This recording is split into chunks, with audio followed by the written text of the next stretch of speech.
Madame la Présidente, Messieurs, Dames le jury, merci pour votre présence à la présentation de mon reportage.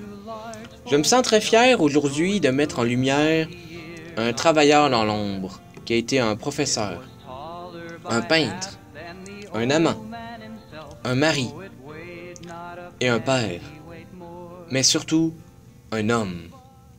Cet homme, il s'agit de Monsieur Hugues Robert.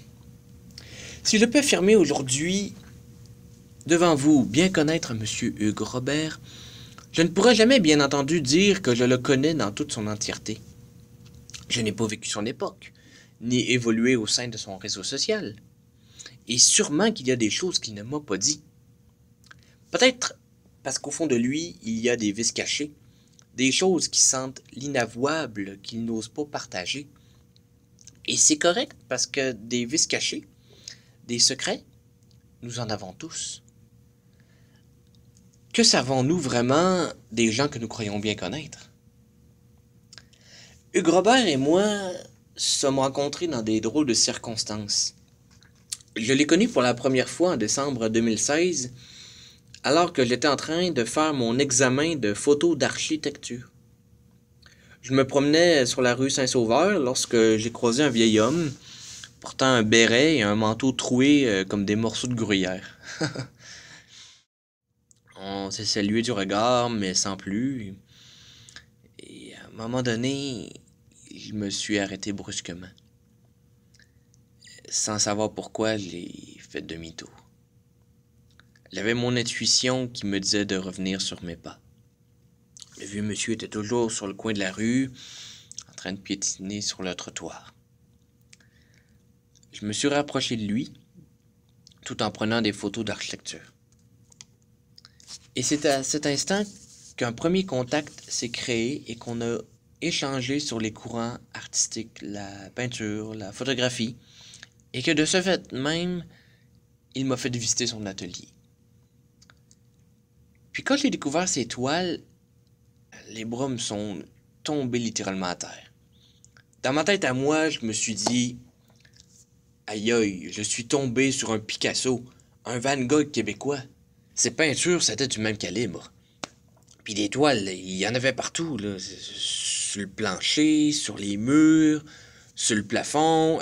Non, ça c'était une toile d'araignée. C'est comme pas la même chose. Non, mais sérieusement, il y en avait tellement qu'on se marchait sur les pieds. Il me disait avoir peint entre 400 et 500 toiles. Il me disait qu'il avait exposé une fois dans une galerie d'art à Beauport, en 2014, mais pour ce qui est d'avoir vendu des toiles, il m'a dit 2 ou 3, mais sans plus. Donc moi, je lui ai dit, Monsieur Robert, faut faire quelque chose avec ces toiles-là.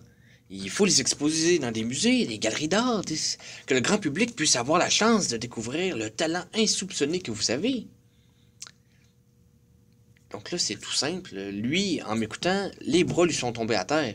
Mais pas pour les mêmes raisons que moi avec ses toiles. Lui, il me regardait les yeux brillants comme si j'étais le René Angélil de la peinture. Donc, à travers nos discussions, expliquant le sens de ses toiles, j'ai compris que Hugues Robert est un homme, tout d'abord, de tout ce qu'il y a de plus humain. Âgé de 75 ans, cet ancien professeur de sciences politiques au cégep d'Alma et natif de la même ville peignait ses toiles pour exorciser ses souffrances et démons intérieurs. Pour faire ressortir un peu sa voix, sa voix à lui, sa voix personnelle. Lorsqu'il avait 20 ans, bien avant de découvrir la peinture, Hugues Robert s'exerçait au dessin et souhaitait s'inscrire à l'école des beaux-arts de Montréal pour devenir un grand artiste. C'était un de ses rêves. Mais ce projet n'a malheureusement jamais vu le jour. Il n'a jamais abouti parce que, ayant vécu une relation fusionnelle avec sa mère, qui, du propre aveu de Hugues Robert, était une femme froide et sévère, il lui aurait dit que les études en art étaient pour les fifis.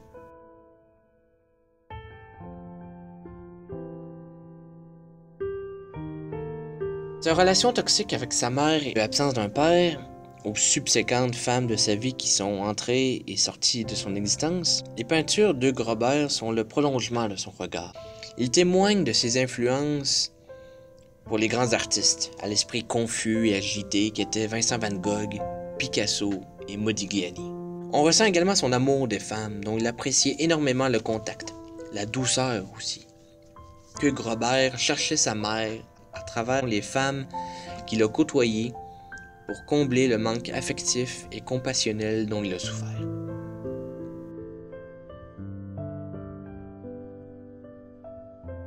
C'est un peu de ça aussi qu'il est question dans ses toiles.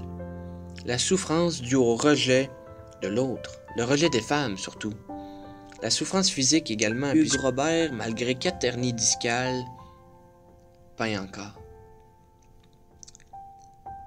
Vous savez, il y a ceux qui s'expriment dans un journal, à la radio ou à la télévision.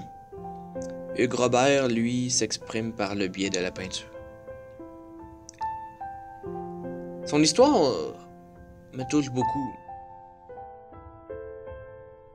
J'ai déjà été victime d'intimidation lorsque j'étais à l'école et cela me permet de mieux comprendre ce que l'on ressent lorsque l'on a vécu du rejet et que cela se répercute aussi loin et aussi longtemps dans notre vie. On se sent seul, isolé, incompris et vulnérable d'une certaine façon puisque notre estime personnelle est parfois fragilisée par des souvenirs de notre enfance. Hugues Robert m'a beaucoup appris sur la sensibilité et la compassion humaine. J'ai compris que la vie est comme un film. Il n'y a pas de film qui se ressemble. Chaque histoire est unique, chaque vie est unique, et tous deux possèdent leur propre scénario.